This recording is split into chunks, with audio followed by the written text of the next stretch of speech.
আসসালামু আলাইকুম বন্ধুরা, দেখুন আমাদের দেশি বাইলা মাছ কত বড় বড়, কত সুন্দর। এগুলো এখন আমি ডাটা দিয়ে আর আলু দিয়ে রান্না করব। কীভাবে রান্না করি দেখুন। এখন মাছগুলো আমি ভেজে নেব। এতে আমি কিছুটা নুন হলুদ দিয়ে দেব। মাছটা মেখে নেব ভালো করে। চুলায় প্যান বসাই দিচ্ছি এবং তেল দিয়ে দিচ্ছি। এখন মাছগুলো আমি ভেজে নেব।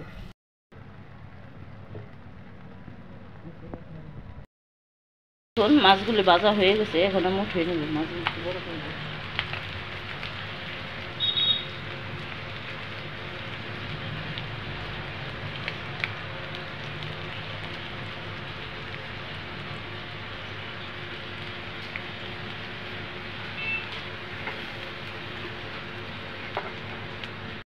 দেখুন মাছগুলি ভেজে নিচ্ছি, এখন আমি তরকারিটা রান্না করি।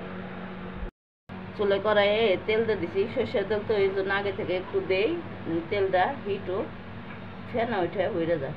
এখন আমি দিয়ে দেবো পেঁয়াজ কুচি।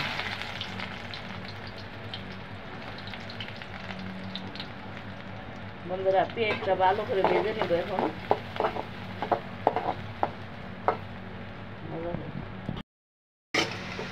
পেঁয়াজ হয়ে গেছে, এখন একটু পানি দিয়ে দেব। সরিষার তেল তো বন্ধুরা ফেনায় উঠে, এর জন্য আগে একটু পানি দিয়ে দিই সবসময়। আদা রসুন জিরা পেস্ট,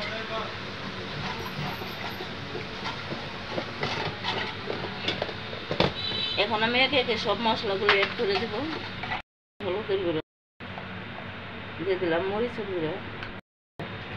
বন্ধুরা, এই গরমে তেল মশলা কম দিয়ে ঠান্ডা ঠান্ডা তরকারি এইগুলি খাবেন।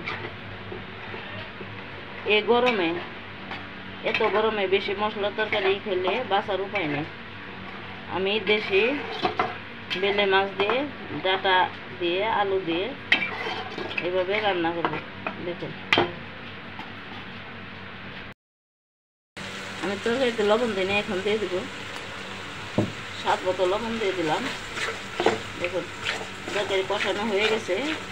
এখন সবজি ডাটার আলু আমি যেভাবে কেটে নিয়েছি চিকন চিকন করে,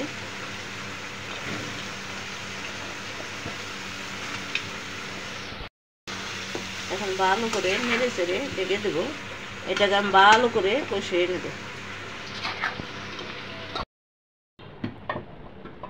বন্ধুরা দেখুন তরকারিটা কষানো হয়ে গেছে।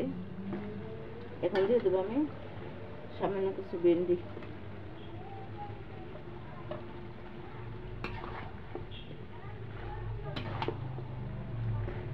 নাড়াচাড়া দিয়ে আমি এখন জল দিয়ে দেবো।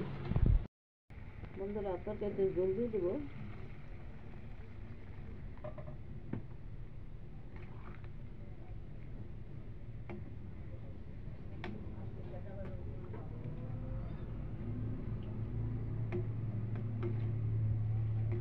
তরকারি বলক উঠলে মাছগুলি দিয়ে দেবো। বন্ধুরা দেখুন তরকারির ঝোল বলক উঠে গেছে, এখন আমি মাছগুলি দিয়ে দেবো। বন্ধুরা, এই গরমে ডাটা ভেন্ডি এগুলোর তরকারি খাবেন, শরীর ভালো থাকবে। ঠান্ডা তরকারি এগুলো। আমি দেশি বেলে মাছ দিয়ে রান্না করলাম। আমার রান্না যদি আপনাদের ভালো লেগে থাকে, আমার চ্যানেলকে সাবস্ক্রাইব করবেন, লাইক দিবেন, শেয়ার করবেন, কমেন্ট করবেন প্লিজ। বন্ধুরা, যারা আমার ভিডিও দেখেন এখনও সাবস্ক্রাইব করেন নাই, সাবস্ক্রাইব করে আমার বন্ধু হয়ে যান। আপনাদের সামনে জানি প্রতিদিন নিত্য নতুন রান্না নিয়ে হাজির হইতে পারি, আর আপনাদের দয়ায় আমি একটু একটু এগিয়ে যেতে পারি। দেখুন বন্ধুরা, এখন আমি ঢেকে দেব। বন্ধুরা দেখুন তরকারি হয়ে গেছে প্রায়। এখন একটু ভাজা জিরার গুঁড়ো দিয়ে দেবো।